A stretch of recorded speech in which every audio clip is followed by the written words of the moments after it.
everyone, and welcome to Another Bite, where we rewatch the most innovative and intriguing pitches from Shark Tank. I'm Jorie, and I'm joined by Ariel. Hey, friends. And Jon. Woohoo! Rub-a-dub-dub, today's product is designed for suds in the tub and to help your muscles when you have that gnarly workout. No soreness or stinkiness in this house. Will these founders get away clean with a shark, or will it be a soap opera to remember? More in a moment, but first, we need to keep the lights on. Finding a service solution that helps you better connect with customers and keep them happy can feel impossible. Like trying to remember the name of that guy you met at a networking event. HubSpot's all-new Service Hub can help. Well, in the service solution part, at least. It brings service and success together in one powerful platform for the first time ever. With an AI-powered help desk and an AI chatbot that handles frontline tickets fast. Also, you can scale support and drive revenue and retention. Visit HubSpot.com/service so you can do more with your customers today. Today in the tank, we have SorSoap. And SorSoap is brought to us from David and Dan. And David and Dan are asking for $100,000 for 10% in their business, which is $1 million valuation. Their problem is, when you go to the gym, you get stinky. And then at the same time, it's really hard to mimic muscle scraping because, not everyone's a physical therapist. Not everyone has a physical therapist on their payroll. So their solution is like, why not take away these two problems and make it one solution? So that brings us to SorSoap, which is a soap that you use at home that's shaped like a handle. And essentially, it enables you to wash your body and scrape your muscles and sort of give yourself a at-home muscle massage so that when you're already showering, which theoretically people are doing fairly consistently, you can also use that time to massage your muscles. So thinking about our pitch, our founders, and our product, initial thoughts of SorSoap. As you kind of said it, Jorie, is muscle scraping just a man word for a massage? It feels like yes, because I had never heard this phrase, but then they were showing it and I was like, it's okay to just call it what it is. It's just a massager, Scraping, right? Yeah. I don't know. It sounds so aggressive. I don't know if I want to scrape my muscles. Yeah. I hate scrapes. Scrape them, Jon. No, I don't want to scrape them. My initial thoughts, SorSoap, more like sorry soap. It's essentially a dish scraper for your body made out of soap. Mm-hmm. As we listen to more of the pitch and our founders, and they're selling like both the functionality of the scraper for the muscle, obviously, but they're also selling this like whole notion that the soap is made out of ingredients that helps like collagen synthesis and tissue growth. And eucalyptus. It felt very snake oily to me. I'm not going to lie. I think they were just selling the mold of the soap pretty much and just saying, hey, massage yourself while you take a shower. It's not going to make your skin look more youthful and bright. So I am out instantly. False claims. I don't know, Ariel. Let me push back because, what would you rather have them come out and say? We took some Irish Spring and we, jammed it into a massager. Go ahead. Go for it. Call it what it is, Jon. If it's soap. Call it what it is. If you can't hide it, feature it. It's soap. You might as well feature the soap part of it, Then make it like soap molds or different ways to hold your soap or grass. I really do like that there's a little handle because, people who use soap bars as opposed to liquid soap, how many times do you it slips, it falls. That's why you get soap on a rope, Ariel. I've never heard this saying. That also sounds like a very you manly don't have soap thing. on a rope? Nope. I've never heard that. You've never heard of soap on a rope? This feels like a fairy tale rhyme that you read in a children's book. No. Soap on a rope is... Or something that the Romans had. I think it's a jailhouse thing. Oh, gosh. Even worse. Hard pivot. But okay, so I want to dig into this snake oilness because Ariel, did you check that branding? Did you check that logo? I did, Jorie. I was not so against this. I was like, okay, it's like a handle, right? It's like a handle with a bar and they're going to go through a lot of them because it's your functional medical equipment, if you want to call it that. It will degrade over time because you're literally washing your body with it. And then you'll be left with a half handle, but whatever. But Jorie, their solution was they can provide two. That's the solution for that. I know. Yeah. But their logo, so it's spelled SOR soap, right? And if you look at their logo, it has an RX design. And don't get me wrong, one of the founders had mentioned that he's a graphic designer. So the visual brand of this company was really important. But I feel like the branding starts to get into a little bit of how much of this is actually medical grade. Because if you start to say RX, then there's that like, this is actually confirmed by doctors. Ariel, do you think that this was a little bit medical washing? A little, Jorie. I think it's more of a question of how much. No, on a serious note, though, I mean, I think it was very intentionally placed. Like we see this with like Amazon's a really great example. You have the arrow from A to Z to reinforce like, hey, we sell everything you could possibly need. I think this was a great instance where they're trying to reinforce, again, just a little more credibility behind the claims of the product. But to me, it's dangerously borderlining a bit because it is that small X that you really only see preserved for like prescriptions or like doctor's notes. So to me, I feel like if I was a lawyer and I was being extra picky, I would definitely tear this apart as like, hey, you're making some claims here that you're trying to be a medical solution when you're not. But I hear the concern. I think you're missing the point on this market, though, a little bit.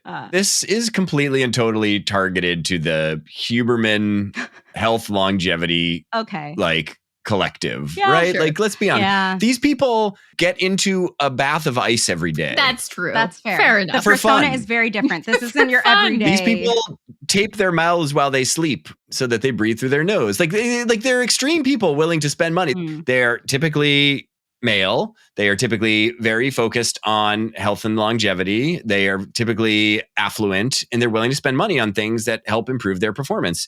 And I will just say, I'm kind of one of them. So I John's offended. He's like, I do some of these things. So tell us why this product's amazing. Well, I don't know. I've never tried it. But if you asked me whether or not I think I would be willing to pay money to massage my muscles and improve my overall like muscular strength and flexibility by soap that helps massage my muscles, I'd probably say yes. Like I'd probably try it out because like, you know what?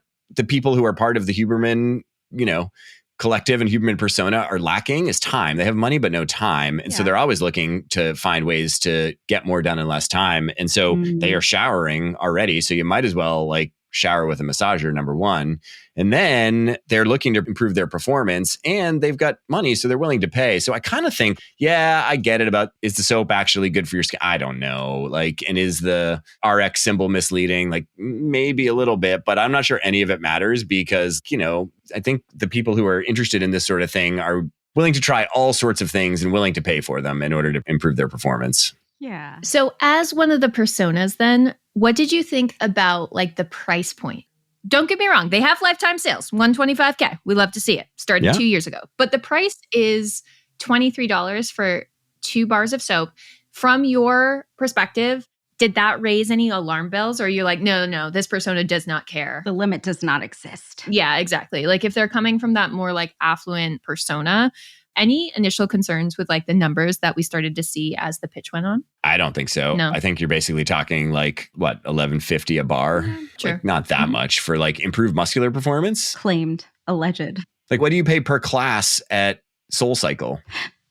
Let's say these people go to SoulCycle. What do they pay per class? $40 a class? Yeah. $11 for a bar of soap when you're popping out $40 a class at SoulCycle or Barry's or whatever. Like $400 at Equinox. But like I think it's a lower barrier of entry cost, but like the continued use though, I think that's where I struggle. Because like if you go to an Equinox or a SoulCycle, as long as you eat right and you exercise and do all those things consistently, it's a guaranteed result. I think my biggest thing is like $11 per soap for the claim that it has and the benefits that you would perceive to get is where I struggle a bit. But to your point, I mean, the holistic tech finance bro who has, extra income to spend on like gut biome testing and stuff will be like, oh yeah, like definitely it saves me time. Going in, doing their own MRIs, like they're not worried about $11 bar of soap. Fair. I didn't think of it that way.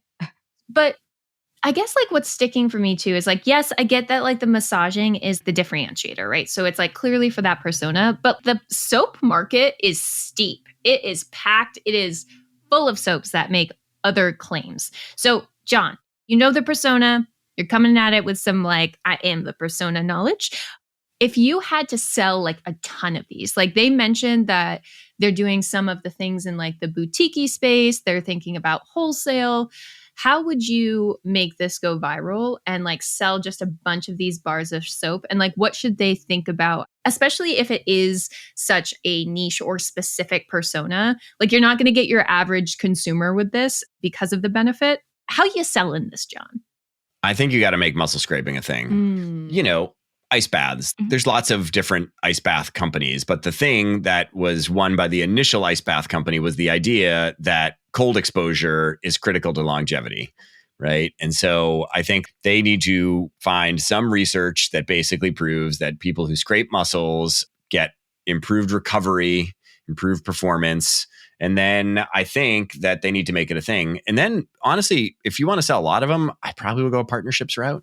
Like I probably would do a deal with Whoop where like anytime someone buys a Whoop, they get a SorSoap, you know, like, or if somebody's buying a fitness tracker or whatever, I think that's probably the path that I would go is people who are interested in understanding their strain and recovery. I would consider partnering with them to try and get initial sampling. Because the thing is I think like the lifetime value of the customers who actually become SorSoap customers will be pretty high. Yeah. It's pretty genius. They had two ways to build a muscle scraper. One is to build a plastic muscle scraper that you buy one time and you have a slightly better margin on. The other is to build one that literally disintegrates over time. You have to buy more and become and you have to buy another one. Yeah. It's a freaking brilliant business model. Yeah. So like, I think they're willing to pay a lot more upfront to get someone using it and make it part of their routine because I think those people will buy 2 bars of soap a month and will become really good, healthy customers over time. Ariel, do you think that this could work in the influencer marketing space? Because my thought too was like, if you wanted to also make muscle scraping more of a mainstream thing, get Serena Williams, you know, like get some big name, like celebrity showcasing it. But you're not wrong. And I feel like actually, and it's not this like niche product of people that like ice baths. It's like everyone wants to try it at least once. And you might happen to capture a portion of those lifetimes. So you don't have to stay niche. Or Jon, does that kind of strategy not work because you're thinking scale too quickly? I don't think there's anything wrong with the athlete push. I mean, that's how I found out about cold baths. It wasn't through the holistic like influencers out there. It was like, oh, athletes do this because there's recovery. Yeah. And I think if this is the same kind of subsegment and like audience persona that you're speaking to, I do think having like maybe it is a few like NFL players, or even the Andrew Huberman. I feel like if he just like mentions this of like, yeah, I do this for 10 minutes as I photosynthesize. Not a thing. I think if he recommends I photosynthesized this morning. No, Jon. But he says that. I took my 15-minute walk. Okay. Right. I think if Andrew Huberman says, I incorporate this into my routine, so many people will just be open to trying it. And Jon, to your point of like, maybe it's a small little sample soap that comes with another like item that you purchase within the same like affinity category, like could really take off. I hate that this can take off. Yeah. Oh, but it could. It could though. I don't like it. But it will. Yeah. I hate it. And I feel like with the right strategy. I'm all in. Tell us how it goes when you purchase this, Jon. They could actually hit a much bigger market by like just capturing it from athletes, because then you also get not necessarily people that are focused on holistic, but like I learned from my favorite, even like not even professional athletes, but wellness influencers or like workout influencers. I feel like that's a whole set that's like very vivacious on Instagram, is just like follow my routines, right? You get a couple of those. They wouldn't even necessarily have to be big. And I think you could have like that community effect across this product. But, you know, I feel like the Shark's response was a little bit mixed. Kevin went out because he's like, I'm already in the soaps. Barbara was like, the soap world is too competitive. But I feel like I actually could see this coming because he owns a sports team, is like Mark really seeing the vision here. So offered $100,000 for 20%. They tried to barter him down to 15%, but no one can barter the barterer. They also tried to say like, we'll try to give you physical therapy. And Mark was like, I literally own a physical therapist. Most humble flex. Yeah, exactly. And he was like, nope, it's 20% or nada. And they ultimately closed that deal for $100,000 for 20%. Good for them. Just the deep sigh. Ariel hates it. You don't have to buy it, Ariel. You just have to give advice on how to sell it. No, I mean, Jon made some really compelling points. I didn't think about that persona entirely. And now I just... Now you realize. It's going to take off. Change the game. People want to live healthier lives. Why are you so down on the idea that people might have healthier muscles and do it in the shower? I was positioning it as like something in retail, right? So like if you're choosing between like a Dove bar of soap or an Irish Spring versus an $11, I just assumed for the everyday consumer. But this is why personas matter. Yeah.